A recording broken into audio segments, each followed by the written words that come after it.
In 50 minutes, we spend a Saturday night out at one of London's top disco night spots. First on BBC One Scotland, Sports Scene, introduced by Archie MacPherson.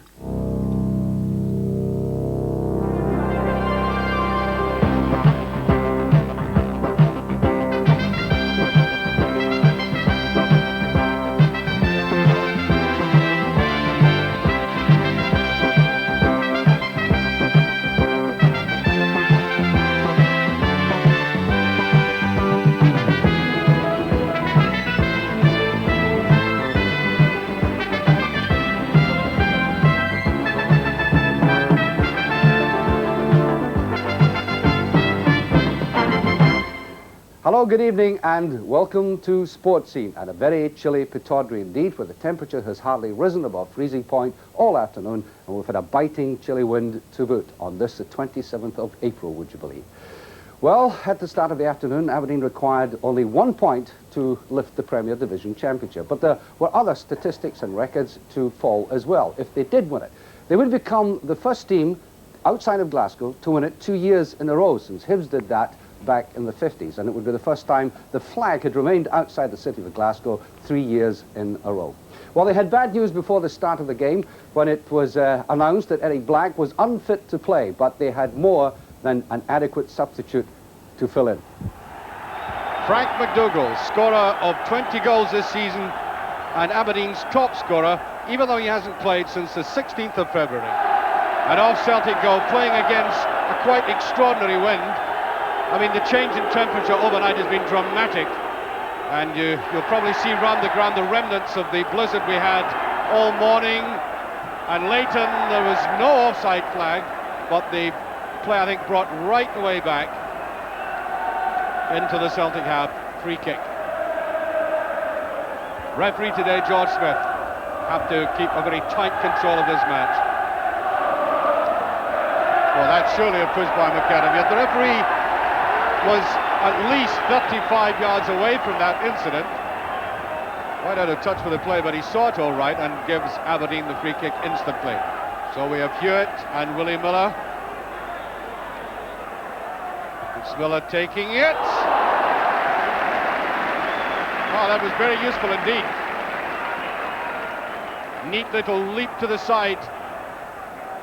Taking it with his right foot and it curled away, and Bonner perhaps just adding a little flourish at the end. Hewitt. Fortius runs in, Danny McGrain, slight mistake. So very nervy and edgy out there. McDougall can't get it. Oof. And that looked like a push, and it just passed. I thought a slight push. What a marvellous chance there for McKimmie. Watch the full-back driving in. The tackle from the back, and there I thought there was a push there.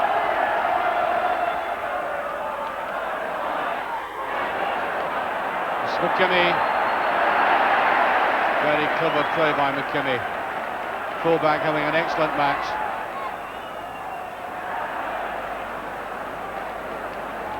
Well, on comes the snow now. It's light at the moment, but the hoods are going up even underneath us where they're supposed to be covered. Away goes McGarvey. It's a good run by McGarvey. There's Maurice Johnson inside. Oh, he ought to have put it inside quicker.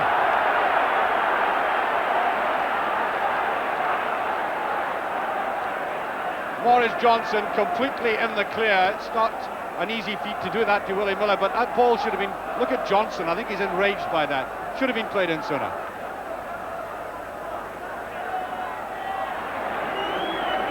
By Aitken line spare.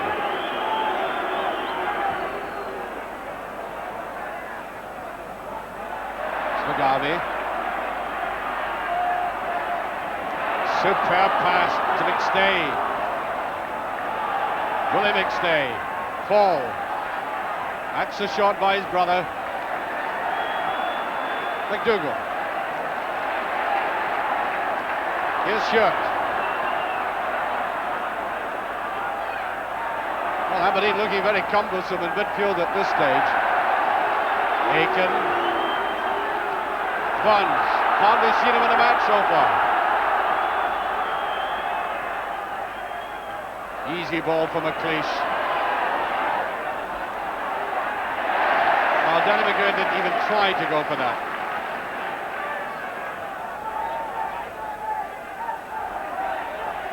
Miller. Porteous. Again to Hewitt. Good control. Simpson. Well, I thought that was a free kick. Great clearance though by McLeish. A hard, tousy game. Bell, oh, brilliant stuff. And McKimmy's a bit slow in the uptake there. Buns.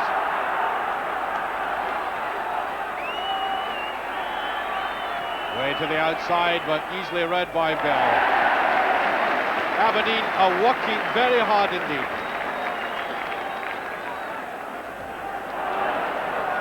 Really probing ball, Aitken excellently underneath it. McStay.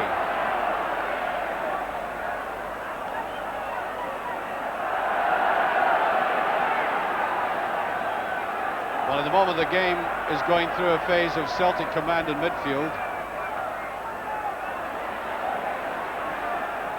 What a McLeod.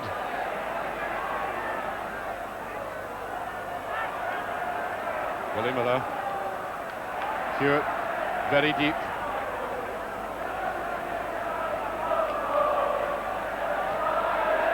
Here's McDougall. Beautiful return pass there. Porteous. Now McKimmy.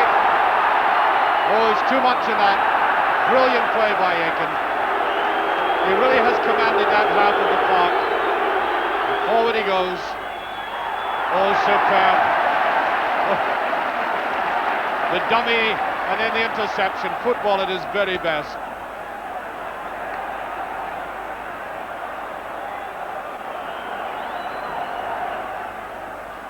Well, that's a typical vast Celtic following that has come up the road with the barest outside chance of the championship for the club. They nevertheless follow to the end.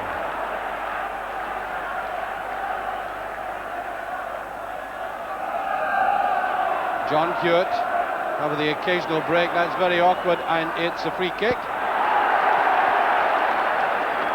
George Smith right on the spot.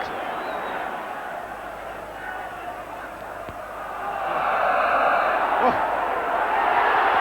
Stark. Oh.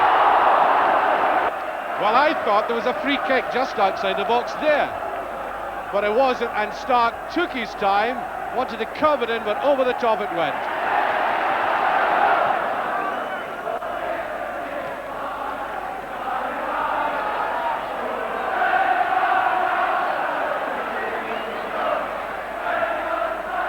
Buns.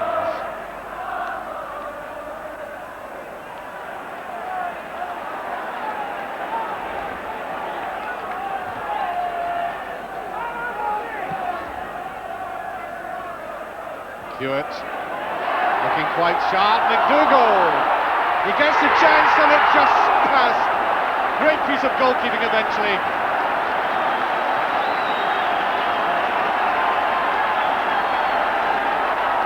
Neat little touch there by Porteous, and McDougall rather surprisingly got a second bite at it, but Bonner was the better of him.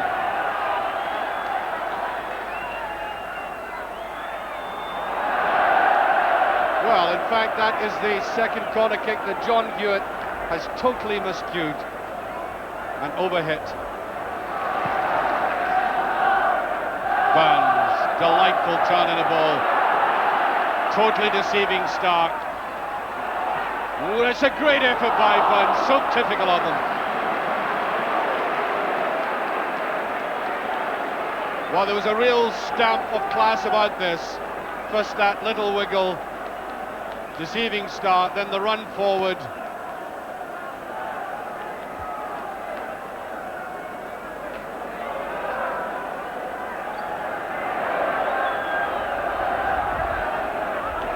Hewitt. Wriggled clear brilliantly. Aitken blocking, watching him. And good covering up by the Celtic defence. That's Hewitt. Stay with them. John Hewitt. It's very strong again. Start and appeals for handling. If it did, I think it was purely accidental. Porteous right into the tracks of McStay. Thank you very much, he says.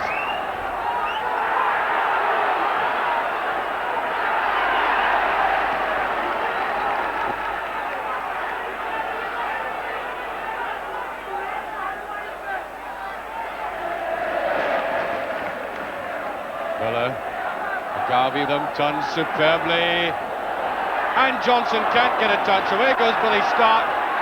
It's a penalty.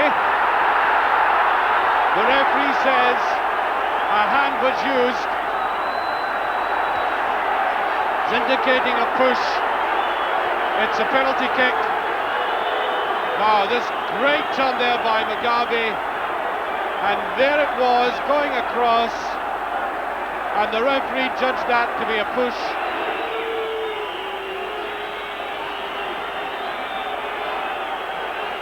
Now, is his technique going to be similar to Parkhead's of last week?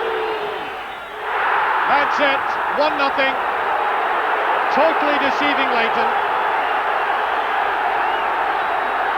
And somebody has been hit by something as the Celtic supporters rejoice.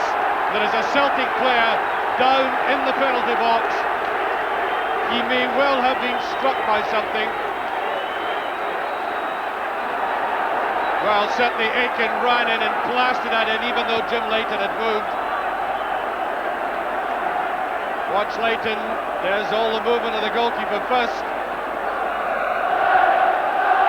I have no idea what kind of missile came on, or indeed if it was a missile at all, because we certainly didn't see it. It's Paul McStay.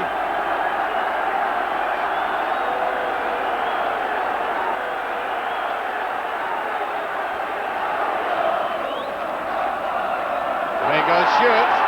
Neat little run. Start. Here's Porteous with a chance. Great goalkeeping. Some of the best saves in the business are unconventionally made. This is quick retaliation by Aberdeen, and that's an appalling ball, really. Oh, it's almost there. Oh.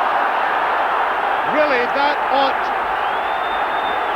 is a corner kick, and that really ought to be the goalkeeper's ball, you know. That was McKimmie. He sent it very wide. Picked up well. Now look at this ball. Far too high, and the goalkeeper really ought to have had it, but he overstretched. And that was almost a colossal blunder.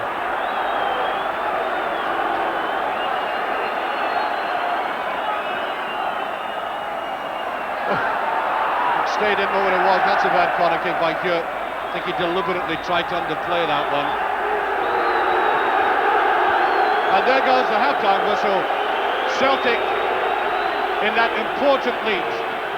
And I'm sure there'll be a buzz of conversation around the ground, in the press box and in the dressing rooms about that penalty kick. I must say you couldn't get a very good view of it from where we were, but the referee was there and he was looking very closely at it and adjudged a push, and so up came Aitken to blitz that into the net. Well, look at the antics of Jim Leighton, and technically that ought not to happen, but nevertheless Celtic won up, and the supporters at this stage quite jubilant on a freezing Pittodrie afternoon. Well, off we go into the second half, and it must be passing through Aberdeen's mind that the last 4 meetings up here against Celtic, they've won them all, but it looks a little bit dicey for them at this stage. In these conditions, I didn't imagine it would be a high-scoring match, and now Celtic have edged in front, and I think they're going to be very difficult indeed to dislodge. That ball has gone over.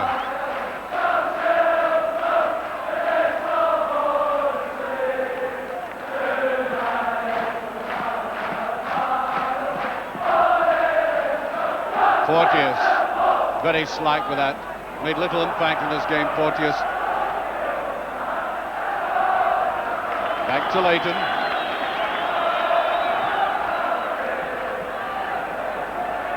battling against the wind, that ball. Yeah, push against Danny McGrain.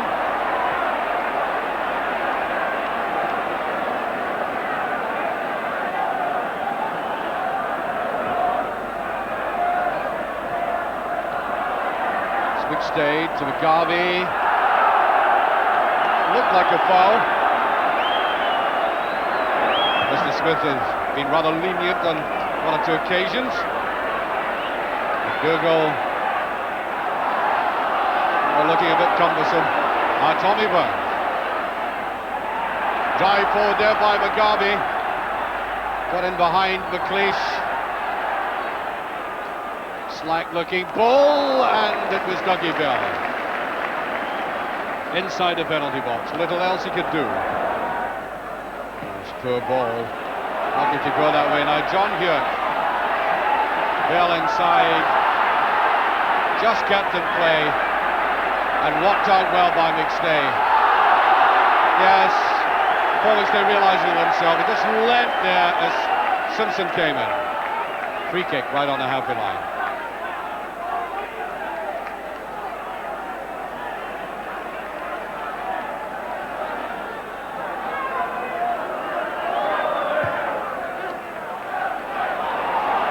Disappointing one.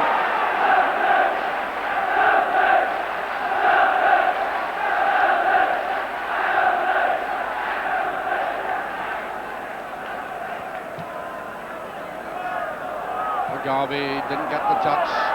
Up comes McStay. Brilliant tackling by McLeish.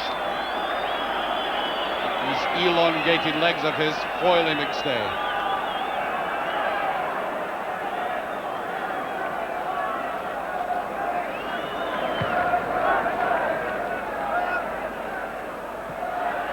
McDougall. Aberdeen really today painfully missing Eric Black.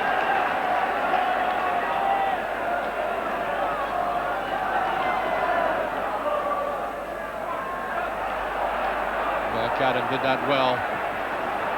Nodding it forward. Here's a chase. Johnson looking very sharp. He'll get his shot in. He does. Oh, that would have finished Aberdeen, I think. We've hardly seen him, and yet that superb dash forward. Away he goes in the run, taking McLeish with him, and decides to turn inside.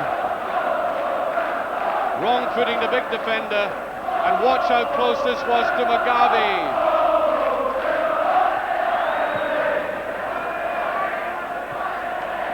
To Hewitt, McStay's there. Now Hewitt. Simpson opens it up, Porteous. Oh well, a free kick given there, but it seemed to me both players shouldered each other. To me, fair shoulder charge from either of them, and we're getting a free kick. Dougie Bell is off, and Neil Cooper is coming on.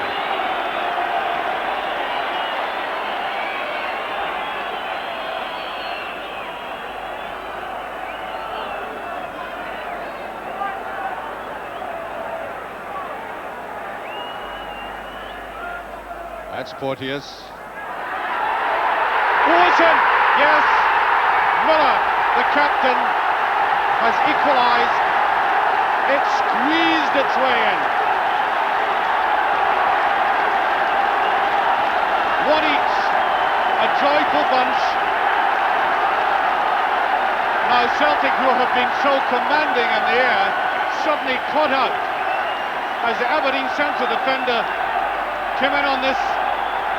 Now he was given quite surprising latitude. Watch, now look at it squeezing its way past Bonner. And that dance of the dervish by Willie Miller signifies his elation.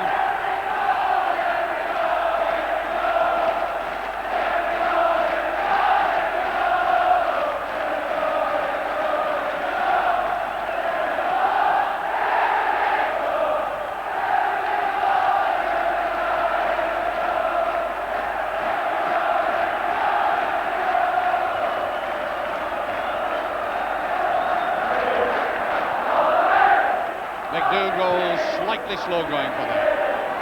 Here's Muddy McLeod. Burns.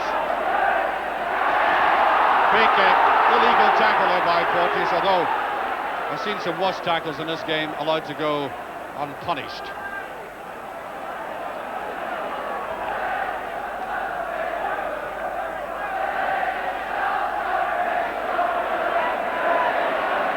Robin trying to make some impact on this game, and he does. Laid off to Porteous, away he goes. The big gap in that Celtic defence here, except Porteous left the ball behind. Stark did that very delicately, and it's well taken by Bonner. That was a brilliant counter-attack by Aberdeen. Bonner not at all happy at that attention. Goalkeeper certainly did take punishment. Watch the delicate way Willie started, nudged it past Danny McGrain. I think there was a little too much elevation in that, wasn't fully under control, and certainly a free kick. Macado. Stay just getting away. Brought it down well, oh superb. Warwick Johnson lays it back. Tommy Burns. The red shirts descend upon him, and it goes wide.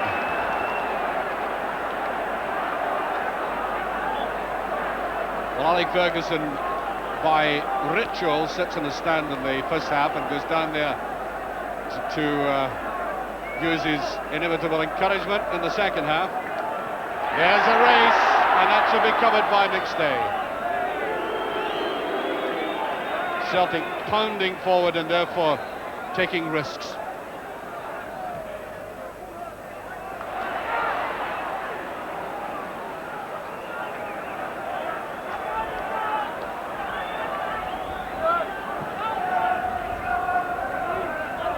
Porteous, that is offside.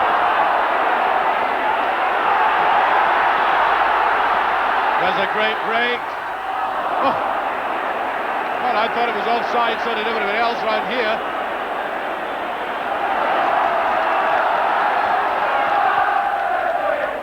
Cleese tries to go for it. Tommy Burns foots it away.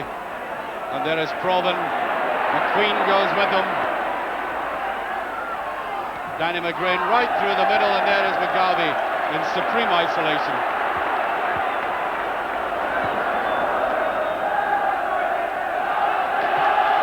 And now we could be contemplating the last 5 minutes of the Premier Division Championship of 84-85. Because if Aberdeen keep the scoreline as it is, I think they can claim that they will not be caught and the title will be theirs. And believe you me, that is the way I think everybody will play it. Because they desperately want to clinch it in front of their own supporters. Technically speaking, Celtic could just about catch up in goal difference, but it's asking a lot because Aberdeen will get another point anyway.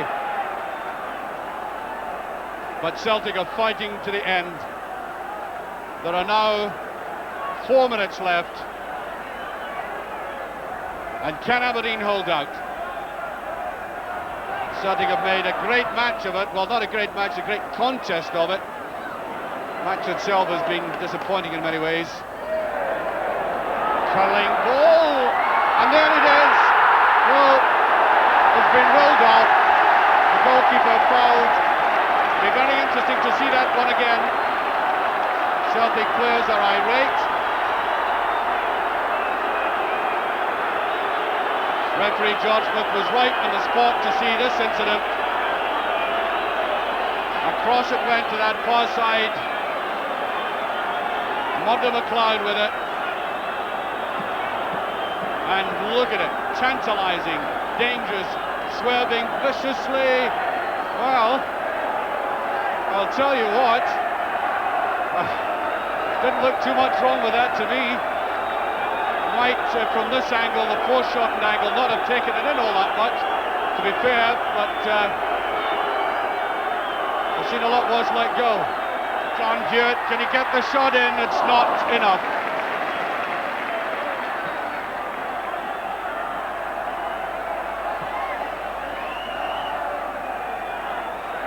McClair, that's offside again.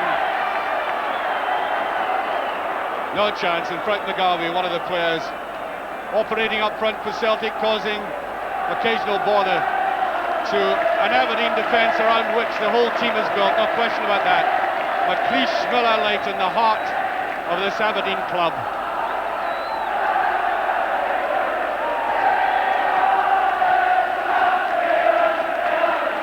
Cowan. Queen. Overdone. Cooper. Through the middle it goes, Stark. Laid it on well. It's not offside. Stewart, he can't put it away. Oh dear. He must have scored much more difficult goals than that in his career.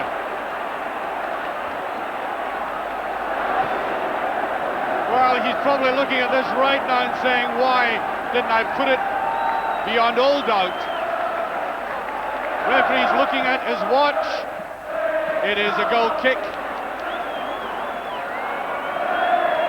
And all eyes will be on George Smith now.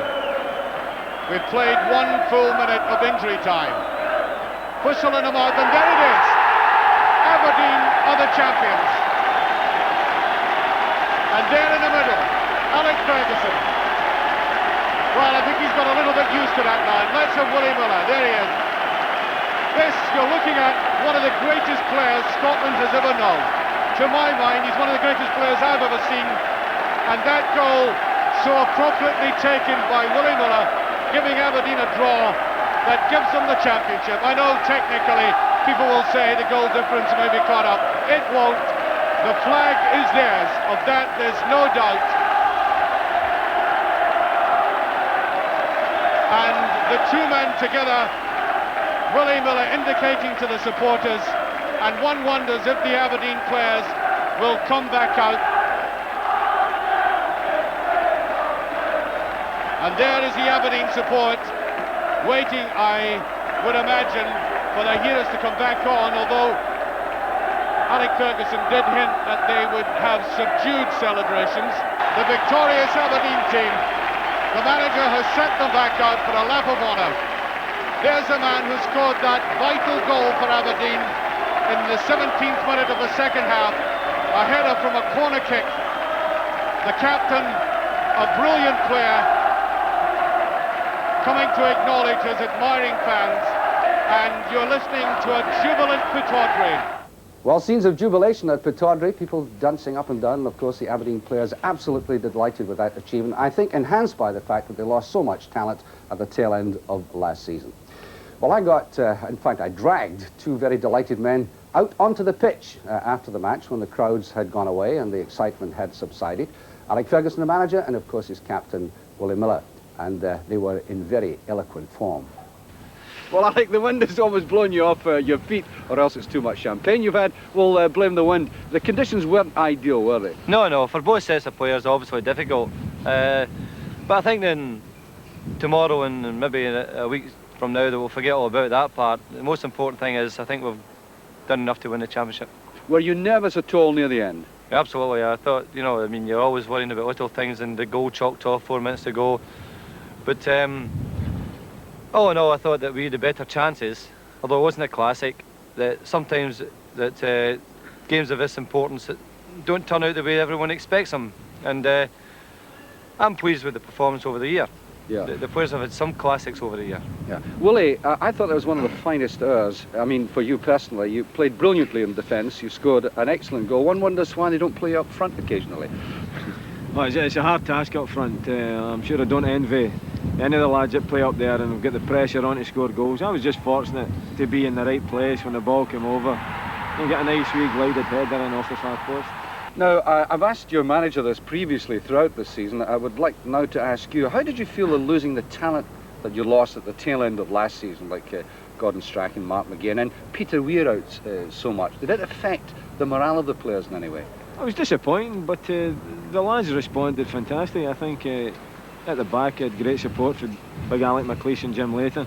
But some of the young lads that came in have done a tremendous job, and we've never really let it bother us. We've just got on with the game in hand. Was the game as hard as you thought it would be today? It was tight. It was, you know, everybody was going for every ball. It was very tight. It was more or less a cup tie. I thoroughly enjoyed it. He spoke about the weather. It seems to be getting a lot worse than what it was during the game. I never noticed the weather, to tell you the truth. You become oblivious to crowd and atmosphere and so on? Today, definitely, yeah. It was 100% concentration. There was too much at stake to bother about weather or crowd. And that's the way I approached it. Well, that goal that you got, I mean, it could not have come at a more vital time. Were you up with the intention of getting your head to it? Were you surprised you got your head to it? It seemed to just come over big Alec McLeish's head, yeah, and it was going away from me at the time. And I was just fortunate to go back the way and get a nice wee deflection on it, if you want to call it a deflection, in off the post. Your manager's face is getting bluer and bluer. Alec, I think I'd better let you go back into the stand to the celebration. Before you go, do you think you have the nucleus of a team that could do something in Europe next season? There's no question about that. I said to them, actually, before the last European experience in Berlin, I says if we could buy this round, we could go very, very far. Because we're going to that game without Peter Weir and Doug Bell, two important players, and I think that with the experience the younger ones have picked up this year, I think that you can look for us to do well. Two very delighted men indeed, and let me assure you that it was the wind and not too much champagne that was affecting the equilibrium. Well, you know, talking about equilibrium,